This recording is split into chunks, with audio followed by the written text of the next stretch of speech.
करवा चौथ व्रत कथा। जय श्री कृष्णा, राधे राधे। आप सभी माताओं बहनों को करवा चौथ की हार्दिक शुभकामनाएं। करवा चौथ का त्योहार हिंदू धर्म में विशेष महत्व रखता है। यह त्योहार विवाहित महिलाओं द्वारा अपने पति की लंबी उम्र, सुख समृद्धि और स्वस्थ जीवन के लिए रखा जाता है। करवा चौथ कार्तिक माह की चतुर्थी को मनाया जाता है, जो आमतौर पर अक्टूबर या नवंबर महीने में पड़ता है। करवा चौथ के व्रत का मुख्य उद्देश्य पति की लंबी उम्र और घर परिवार की सुख शांति की कामना करना होता है। इसके साथ ही यह पति पत्नी के बीच के अटूट प्रेम और विश्वास का प्रतीक भी माना जाता है। तो आइए श्रवण करते हैं करवा चौथ की कथाएं। करवा चौथ की पौराणिक कथा। प्राचीन काल में करवा नाम की एक पतिव्रता स्त्री अपने पति के साथ नदी किनारे एक गांव में रहती थी। कार्तिक मास के कृष्ण पक्ष की चतुर्थी अर्थात चौथ के दिन उसका पति नदी में स्नान करने के लिए गया। स्नान करते समय एक मगर ने उसका पैर पकड़ लिया। वह करवा करवा नाम लेकर जोर जोर से अपनी पत्नी को पुकारने लगा। आवाज सुनकर उसकी पत्नी दौड़कर आई और उसने मगर को कच्चे धागे से बांध दिया। मगर को बांधकर वह यमराज के यहाँ पहुंची और यमराज से बोली, भगवान, मगर ने मेरे पति का पैर पकड़ लिया है।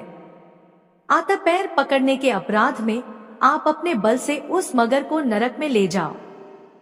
यमराज ने कहा, अभी मगर की आयु शेष है, अतः मैं उसे नहीं मार सकता। इस पर करवा ने कहा, यदि आप ऐसा नहीं करोगे तो मैं आपको श्राप देकर नष्ट कर दूंगी। यह सुनकर यमराज डर गए और उस पतिव्रता स्त्री करवा के साथ जाकर मगर को उन्होंने यमपुरी भेज दिया और करवा के पति को दीर्घायु प्रदान की। हे करवा चौथ माता, जैसे तुमने करवा के पति की रक्षा की, उसी तरह करवा चौथ माता का व्रत करने वाली सभी माताओं बहनों को दुखों से दूर रखना और उनके सुहाग अक्षय कर उनको सब प्रकार से संतानों सहित सुख संपत्ति प्रदान करना और रक्षा करना। बोलिए करवा चौथ माता की जय। अब आइए श्रवण करते हैं चौथ माता की दूसरी कथा। एक साहूकार के 7 पुत्र और एक पुत्री थी। समय के साथ साहूकार ने अपने सारे पुत्रों और अपनी पुत्री की शादी कर दी। एक समय की बात है कि उनकी पुत्री एक बार मायके आई हुई थी। उसकी माँ और भाभियां व्रत रख रही थी। उन्हें पूजा पाठ करते हुए देखकर उसने पूछा, भाभी माँ, आप यह क्या कर रही हैं? तो उनकी भाभियों ने उत्तर दिया, हम करवा चौथ का व्रत रख रहे हैं। उसने पूछा, भाभी आप यह व्रत क्यों रख रही हैं? इसके करने से क्या फल मिलता है? तो उसकी भाभी ने बताया कि करवा चौथ का व्रत रखने से अखंड सौभाग्य की प्राप्ति होती है। पति पर आया हुआ हर संकट दूर हो जाता है और घर में सुख समृद्धि का वास होता है। यह सब सुनकर उसने कहा, मैं भी व्रत रखूंगी। तो उसकी भाभियों ने मना किया। एक भाभी ने कहा, तुम अपने भाइयों की लाडली हो, तुम यह व्रत नहीं रख सकती। अगर तुम भोजन नहीं करोगी तो तुम्हारे भाइयों को दुख होगा। पर वह जिद पर अड़ गई कि मैं तो व्रत रखूंगी। वह अपने भाइयों की बहुत लाडली थी। जब भी वह मायके आती तो उसके भाई पहले उसे भोजन करवाते और बाद में स्वयं भोजन करते। उस दिन उसने भी करवा चौथ का व्रत रख लिया। सारा दिन निराहार भूखी प्यासी रही। शाम को जब उसके भाई घर पर आए तो उन्हें अपनी बहन उदास दिखाई दी। उन्होंने पूछा, आज हमारी बहन उदास क्यों है? तो उसकी भाभियों ने बताया, आपकी बहन ने आज करवा चौथ का व्रत रखा है। यह सुनकर उसके भाई बहुत दुखी हो गए कि यह सब आपने किया है, हमारी बहन को सारा दिन भूखी प्यासी रखा है। भाइयों ने कहा, चलो कोई बात नहीं, व्रत तो हो गया, अब ऐसा करो, व्रत का पारण कर लो, फिर हम भी भोजन करेंगे। तो वह बोली, भैया मैं अभी भोजन नहीं करूंगी, चंद्रमा उदय होने पर भोजन करूंगी। बहन की ऐसी बातें सुनकर उसके भाई मायूस हो गए और सोचने लगे कि हमारी प्यारी बहन सारा दिन बिना पानी और बिना भोजन के रही है, कितनी परेशान हुई होगी। सारे भाई आपस में सलाह करने लगे कि हमें कुछ ना कुछ तो करना होगा। ऐसा सोचते हुए दो भाई घर से बाहर चले गए और बाहर जाकर एक झाड़ी के पीछे आग जलाई और उसके आगे चलनी खड़ी कर दी। घर पर रुके भाइयों ने कहा, देखो बहन, चंद्रमा निकल आया है, देख लो और उसके बाद भोजन कर लो। तुम भोजन कर लोगी तभी हम सब भोजन करेंगे। वह चंद्रमा को देखकर भागी भागी अपनी भाभियों के पास गई और बोली, भाभी माँ जल्दी चलो, चंद्रमा उदय हो गया है, दर्शन कर लो, उसके बाद हम भोजन करेंगे। तो उसकी भाभी बोली, ननद जी, यह चांद तो आपके लिए निकला है, इसलिए आप इसे देखकर अपने व्रत का पारण कर लो, हम तो बाद में भोजन करेंगे। उन्हें तो पता था कि यह सारी चाल उनके पतियों की है, जो अपनी बहन को दुखी नहीं देख सकते। लेकिन ननद ने बनावटी चांद को देखकर जल्दी से अर्घ्य दिया और भोजन करने के लिए बैठ गई। जैसे ही वह भोजन करने के लिए बैठी, व्रत भंग होने के कारण चौथ माता उससे नाराज हो गई। जैसे ही उसने पहला निवाला मुंह की तरफ किया, उसमें मक्खी आ गई। दूसरा निवाला खाने लगी तो उसके अंदर बाल आ गया, और जब तीसरा निवाला खाने वाली थी, तभी उसके ससुराल से समाचार आया कि उसके पति की मृत्यु हो गई है। यह सुनकर वह बहुत दुखी हुई। जैसे ही वह अपने ससुराल जाने के लिए तैयार हुई तो उसकी माँ ने संदूक खोल के देखा तो उसमें ऊपर एक चुन्नी रखी थी। उसने वही चुनरी निकाली और उसे ओढ़ा दी, साथ में एक सिक्का सोने का भी दे दिया। उसने कहा, बेटी, रास्ते में जो भी तुझे मिले उसके पांव छूते जाना, और जो भी तुझे अखंड सौभाग्य का आशीर्वाद दे उसे यह सोने का सिक्का दे देना। इस तरह अपनी माँ से सीख लेकर वह ससुराल के लिए दुखी मन से रवाना हो गई। रास्ते में जो कोई मिलता तो अपनी माँ के कहे अनुसार वह उसके पैर छूने की कोशिश करती, लेकिन वे अपने पैर पीछे कर लेते और कहते, दूर हट जा पापिन, अपने पति को खाने वाली, हमारे पैरों को हाथ मत लगाना। इस तरह किसी ने भी अपने पांव छूने नहीं दिए। रोते रोते वह अपने ससुराल पहुंच गई। जैसे ही ससुराल के घर में प्रवेश किया, आंगन के बाहर उसकी एक छोटी सी ननद थी जो खेल रही थी। वह अपनी भाभी को देखते ही बहुत खुश हुई। उसकी भाभी ने उसके पांव छुए तो उसने कहा, सदा सुहागन रहो भाभी। उसने वह सोने का सिक्का अपनी ननद को दे दिया और बहुत खुश हुई। फिर वह अंदर गई जहां पर उसके मृत पति को आंगन में लिटाया गया था। अपने पति को देखते ही रोते हुए वह जैसे ही उसके पास जाने लगी तो उसकी ननद और उसकी सास ने उसे दूर बैठा दिया। उसकी सास ने कहा, अभागिन कहीं की, मेरे बेटे को खा गई। इस तरह दुत्कारे जाने पर करुण विलाप करती हुई वह एक और बैठ गई। थोड़ी ही देर में उसके पति के अंतिम संस्कार की तैयारियां करने लगे। जैसे ही उसे दाह संस्कार के लिए लेकर जाने लगे तो वह बोली, मैं मेरे पति का अंतिम संस्कार नहीं करने दूंगी, मेरा पति जीवित होगा, मुझे विश्वास है। तो उसकी सास बोली, अब क्या बाकी रह गया है, कोई मरने के बाद भी कभी जिंदा हुआ है। पर वह तो अपनी जिद पर अड़ गई कि मैं अंतिम संस्कार के लिए लेकर नहीं जाने दूंगी। उसकी सास ने कहा, हमारे घर में तेरे लिए कोई जगह नहीं है, और गांव वालों से कहा, इसके लिए गांव से बाहर एक झोपड़ी बना दो जहां पर यह इस शव के साथ बैठी रहेगी। जब इसे अच्छी तरह तसल्ली हो जाएगी कि यह जिंदा नहीं होने वाला तो अपने आप घर चली आएगी। गांव वालों ने उसकी सास के कहे अनुसार उसके लिए गांव से बाहर झोपड़ी बना दी जहां पर वह अपने मृत पति को लेकर चली गई। अब उसकी सास रोजाना एक पानी का लोटा और एक बासी रोटी उस छोटी ननद के साथ भिजवा देती और वह अपनी भाभी को दे आती। इस तरह करते करते एक महीना बीत गया। एक दिन रात को बहुत तेज आंधी आई और साथ में बादल गरजने लगे, बिजलियां भी कड़कने लगी। बाहर से एक आवाज आई, पति को खाने वाली करवा ले, दिन में चांद उगाने वाली करवा ले। वह इस तरह की बात सुनकर बाहर निकली और पूछा, तुम कौन हो? तो उन्होंने कहा, मैं चौथ माता हूँ। तो वह कहने लगी, हे चौथ माता, मुझसे गलती हो गई, आप मेरे पति को जीवित कर दीजिए, फिर से मुझसे ऐसी भूल कभी नहीं होगी। चौथ माता बोली, मैंने तुम्हारे पति को नहीं मारा है, इसीलिए मैं कुछ नहीं कर सकती। अगले महीने फिर चौथ आएगी, तुम उससे कहना।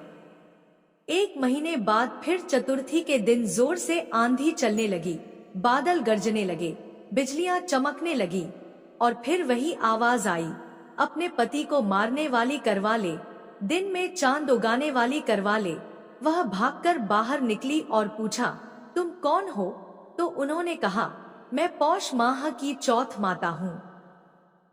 वह करुण विलाप करने लगी और रोने लगी और बोली, माता, मुझसे गलती हो गई, मेरी गलती क्षमा करिए और मेरे पति को जीवित कर दीजिए। तो वो बोली, मुझसे बड़ी चौथ माघ महीने की आएगी, वही तेरे पति को जीवित कर सकती है। ऐसा कहकर पौष माह की चौथ माता चली गई और वह अगली चौथ का इंतजार करने लगी। जैसे ही माघ माह की चौथ आई, उस दिन उसी तरह आंधी आई और चौथ माता कहने लगी, पति को मारने वाली करवा ले, दिन में चांद उगाने वाली करवा ले। वह भागकर बाहर निकली और चौथ माता के पैर पकड़ लिए और बुरी तरह से करुण विलाप करने लगी। कहने लगी, माता, मुझसे बहुत बड़ी भूल हो गई, मैं व्रत के कोई भी नियम नहीं जानती थी, मेरी गलती क्षमा करो और मेरे पति को जीवित कर दो। इस तरह रोते हुए देखकर माघ माह की चौथ माता को उस पर दया आ गई और माता ने कहा, पुत्री, मैं तो कुछ नहीं कर सकती, पर 12 महीने बाद वही चौथ वापस आएगी, तो उसके पैर पकड़ लेना, वो चाहे तुझे कितना ही दुत्कारे, उनके पैर मत छोड़ना। उसी ने तो तुम्हारे पति की जान ली है और वही तुम्हारे पति को जीवन दान देगी। ऐसा कहकर वह चौथ माता चली गई।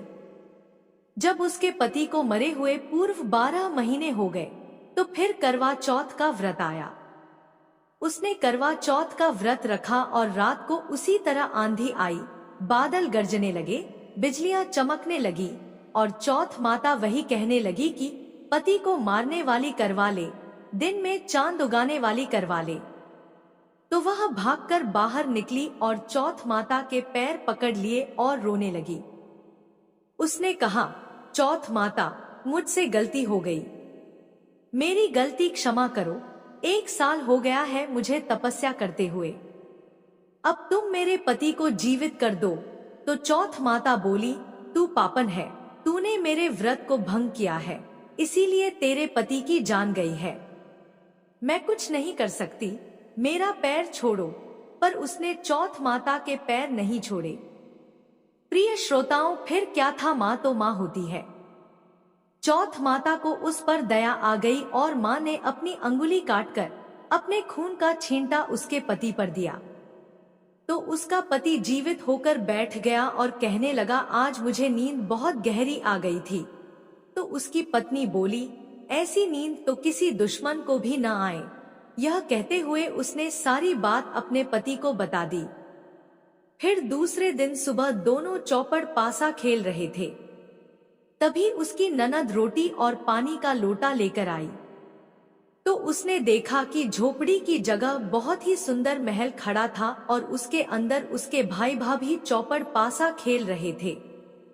अपने भाई को जीवित देखकर वह बहुत खुश हुई और वहां से वापस दौड़ पड़ी और अपने घर आकर अपनी माँ को कहा, माँ, माँ, भाई जीवित हो गए हैं। तो उसकी माँ बोली, यह तो कभी नहीं हो सकता। तो वह बोली, माँ, मैंने अपनी आंखों से देखा है, भाई और भाभी चौपड़ पासा खेल रहे थे। तो उसकी माँ कहने लगी, वह कर्मजली मेरे बेटे के शव को कहीं फेंक आई होगी और किसी और को वहां पर बुलाकर बैठा लिया होगा। तो उसकी बेटी बोली, नहीं माँ, वह तो मेरे भाई हैं, मैं उन्हें अच्छी तरह से जानती हूँ, तुम मेरे साथ चलो। बेटी के जिद करने पर वह अपनी बेटी के साथ अपने बेटे को देखने के लिए चली गई। वहां जाकर देखा तो सचमुच वहां पर झोपड़ी की जगह एक सुंदर सा महल खड़ा था और उसके अंदर उसके बेटे और बहू बैठे थे। जैसे ही उसने अपने बेटे को देखा तो वह दौड़कर उसके पास गई और गले से लगा लिया और कहा, बेटा यह सब कुछ कैसे हुआ? तो उसकी बहू बोली, माँ यह करवा चौथ व्रत की वजह से हुआ है। चौथ माता ने ही मेरे सुहाग को छीना था और आज चौथ माता ने ही मेरे सुहाग को लौटा दिया है। तो उसकी सास चौथ माता का धन्यवाद करने लगी। फिर अपने बेटे और बहू से कहा, घर चलो। तो उसके बेटे ने कहा, माँ ऐसे नहीं, अब तो मैं गाजे बाजे के साथ घर जाऊंगा। तो उसकी माँ कहने लगी, बेटा मैं तो जानती हूँ कि तू मेरा बेटा है, पर यह जग कैसे मानेगा कि तू मेरा बेटा है? तो उसकी बहू ने कहा, माँ जी आप इस बात की चिंता ना करें, आप ऐसा करें कि गांव वालों को भोज पर बुलाएं। तो यह सुनकर उसकी सासू माँ घर आ गई और जाकर पूरे गांव में निमंत्रण दे दिया। सारे गांव वाले वहां पर पहुंच गए। तभी उसके बेटे और बहू गाजे बाजे के साथ वहां पर आए। जैसे ही उसकी माँ उसके स्वागत के लिए सामने आई तो उसकी अंगिया फटकर दूध की धार बेटे की दाढ़ी पर पड़ी और बहू की साड़ी पर पड़ी। तो यह देखकर सारे गांव वालों को विश्वास हो गया कि बहू के सतीत्व से आज उसका पति एक बार फिर से चौथ माता की कृपा से जीवित हो गया है। तो सारे गांव वाले चौथ माता की जय जयकार करने लगे। हे चौथ माता, जैसे आपने साहूकार की बेटी पर कृपा की और उसे अमर सुहाग होने का आशीर्वाद दिया, वैसे ही कहानी कहने वाले को, सुनने वाले को और हुंकारा भरने वाले को भी देना। अब आइए श्रवण करते हैं सावित्री और सत्यवान की कथा, जिसे सुनने मात्र से पति की लंबी आयु होती है। भद्र देश के एक राजा थे जिनका नाम अश्वपति था। भद्र देश के राजा अश्वपति के कोई संतान नहीं थी, इसीलिए वह इस बात से बहुत ही दुखी रहते थे। उन्होंने संतान की प्राप्ति के लिए मंत्र उच्चारण के साथ प्रतिदिन 1,00,000 आहुतियां दी। 18 वर्षों तक यह कर्म जारी रहा। इसके बाद सावित्री देवी ने प्रकट होकर वरदान दिया, हे राजन, तुझे एक तेजस्विनी कन्या पैदा होगी। इस तरह के वचन सुनकर राजा अश्वपति बहुत ही खुश हुए। 9 महीने बाद उनके घर एक बहुत ही सुंदर कन्या ने जन्म लिया। सावित्री देवी की कृपा से जन्म लेने के कारण उस कन्या का नाम भी सावित्री रखा गया। कन्या बड़ी होकर बेहद ही रूपवान और गुणवान थी, हर कार्य में निपुण थी। सावित्री के बड़े होने पर उसके पिताजी को उसके विवाह की चिंता हुई। वह उसके लिए वर ढूंढने लगे, लेकिन योग्य वर न मिलने के कारण सावित्री के पिता बहुत ही दुखी रहने लगे। तो एक दिन सावित्री ने कहा, पिताजी आप इतने उदास क्यों रहते हैं? मुझे बताइए कि क्या बात है। तो उसके पिताजी ने कहा, बेटा मैं तुम्हारे लिए कोई योग्य सुंदर वर तलाश कर रहा हूँ, लेकिन वह मुझे नहीं मिल रहा। अब मैं चाहता हूँ कि तुम स्वयं ही अपने लिए वर तलाश करो। पिता की आज्ञा पाकर सावित्री तपोवन में चली गई। वहां पर साल्व देश के राजा द्युमत्सेन रहते थे। उनका राज्य तो किसी ने छीन लिया था। उनके पुत्र सत्यवान को देखकर सावित्री उस पर मोहित हो गई और उसे पति के रूप में स्वीकार कर लिया। ऋषिराज नारद को जब इस बात का पता चला तो वह राजा अश्वपति के पास पहुंचे और कहा, हे राजन, यह आप क्या कर रहे हैं? सत्यवान गुणवान है, धर्मात्मा है, बलवान भी है, लेकिन एक चिंता की बात है कि उसकी आयु बहुत ही छोटी है। वह अल्पायु है, 1 वर्ष के बाद ही उसकी मृत्यु हो जाएगी। तो ऋषिराज नारद की बात सुनकर राजा अश्वपति घोर चिंता में डूब गए। फिर सावित्री ने अपने पिताजी से पूछा, पिताजी आप चिंतित क्यों हैं? तो उसके पिताजी ने कहा, पुत्री, जिस राजकुमार को तूने अपने वर के रूप में चुना है वह अल्पायु है। मैं चाहता हूँ कि तुम किसी और को अपना जीवन साथी बनाओ। तो इस पर सावित्री ने कहा, पिताजी, आर्य कन्याएं अपने पति का वरण एक ही बार करती हैं। राजा एक ही बार आज्ञा देता है और पंडित एक ही बार प्रतिज्ञा करता है और कन्यादान भी एक ही बार किया जाता है। सावित्री हट करने लगी और बोली, मैं सत्यवान से ही विवाह करूंगी। तो राजा अश्वपति ने सावित्री के कहने पर उसका विवाह सत्यवान से कर दिया। विवाह के बाद सावित्री अपने ससुराल यानी कि जंगल में जाकर अपनी सास ससुर की सेवा करने लगी। समय बीतता चला गया। नारद मुनि ने पहले ही सावित्री को सत्यवान की मृत्यु का निश्चित समय बता दिया था। जैसे जैसे वह दिन करीब आने लगा तो सावित्री सतर्क होने लगी। उसने सत्यवान के मृत्यु के दिन के 3 दिन पहले से ही व्रत रखना शुरू कर दिया। नारद मुनि द्वारा कथित निश्चित तिथि पर उसने पितरों का पूजन किया। हर दिन की तरह सत्यवान उस दिन भी जंगल में लकड़ी काटने के लिए जा रहा था। तो सावित्री ने कहा, आज मैं तुम्हारे साथ चलूंगी। सत्यवान की आज्ञा पाकर सावित्री सत्यवान के साथ जंगल में लकड़ियां काटने चली गई। जंगल में पहुंचकर सत्यवान लकड़ी काटने के लिए एक पेड़ पर चढ़ गया। तभी उसके सिर में बहुत तेज दर्द होने लगा। वह दर्द से व्याकुल होकर पेड़ से नीचे उतर गया। सावित्री ने अपना भविष्य समझ लिया था। सावित्री सत्यवान के सिर को अपनी गोद में रखकर सहलाने लगी। तभी वहां यमराज आते दिखे। यमराज अपने साथ सत्यवान को लेकर जाने लगे तो सावित्री भी उनके पीछे पीछे चल पड़ी और यमराज से विनती करने लगी, मेरे पति सत्यवान के प्राण छोड़ दीजिए। मेरे सास ससुर अंधे हैं, उनका एकमात्र इकलौता सहारा यही है। आप कृपा करके मेरे पति के प्राण छोड़ दीजिए। यमराज ने सावित्री को समझाया, यही विधि का विधान है, यह टल नहीं सकता। लेकिन सावित्री नहीं मानी। सावित्री की निष्ठा और पति प्रेमता देखकर यमराज ने कहा, हे देवी, तुम धन्य हो। तुम मुझसे कोई वरदान मांग सकती हो। मैं तुम्हें 3 वरदान देता हूँ। तो सावित्री ने कहा, मेरे सास ससुर वनवासी और अंधे हैं, आप उन्हें दिव्य ज्योति प्रदान करें। यमराज ने कहा, ऐसा ही होगा। अब तुम लौट जाओ। लेकिन सावित्री तो अपने पति सत्यवान के पीछे पीछे चलती ही रही। यमराज ने देखा तो कहा, देवी, तुम वापस चली जाओ। तो सावित्री ने कहा, भगवान, मुझे अपने पति के पीछे चलने में कोई परेशानी नहीं है। पति के पीछे चलना मेरा कर्तव्य है। यह सुनकर यमराज ने कहा, अब तुम दूसरा वरदान मांगो और फिर वापस चली जाना। तो सावित्री बोली, मेरे ससुर का राज्य छिन गया है, आप कृपया करके पुनः वापस दिला दें।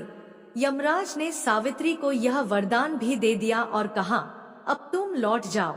लेकिन सावित्री तो फिर भी पीछे पीछे चलती रही। तब यमराज ने सावित्री को तीसरा वरदान मांगने को कहा और कहा, वरदान मांगने के बाद तुम्हें वापस जाना ही होगा। तो सावित्री ने कहा, ठीक है। इस पर सावित्री ने 100 संतानों और सौभाग्य का वरदान मांगा। यमराज ने इस बार भी वरदान सावित्री को दे दिया। जैसे ही यमराज सत्यवान के प्राणों को लेकर चलने लगा तो सावित्री फिर पीछे पीछे चलने लगी। यमराज ने कहा, अब पीछे आने का क्या कारण है? मैं तुम्हें 3 वरदान दे चुका हूं, अब तुम वापस चली जाओ। तो सावित्री ने यमराज से कहा, प्रभु, मैं एक पतिव्रता पत्नी हूँ और आपने मुझे पुत्रवती होने का आशीर्वाद दिया है। जब आप मेरे पति के प्राणों को ले जाएंगे तो मैं 100 संतानों को जन्म कैसे दूंगी? यह सुनकर यमराज को सत्यवान के प्राण छोड़ने पड़े और यमराज वहां से अंतर्ध्यान हो गए। सावित्री उसी वटवृक्ष के पास आ गई जहां उसके पति का मृत शरीर पड़ा था और देखते ही देखते सत्यवान जीवित हो गया और उठकर बैठ गया। दोनों खुशी खुशी अपने राज्य की ओर चल पड़े। दोनों जब घर पहुंचे तो देखा कि माता पिता को दिव्य ज्योति प्राप्त हो गई है और खोया हुआ राज्य भी मिल गया है। इस प्रकार सावित्री और सत्यवान लंबे समय तक अपने समस्त सुखों का भोग करते रहे। इसलिए हर औरत को पतिव्रता सावित्री की तरह अपने पूरे परिवार के सकुशल होने की कामना को लेकर इस व्रत को शुरू करना चाहिए, ताकि हर औरत को अखंड सौभाग्य और सुख समृद्धि का आशीर्वाद मिले। जय हो छींक माता की, जय माता करवा। अगर वीडियो पसंद आई तो हमारे चैनल को सब्सक्राइब करें। धन्यवाद।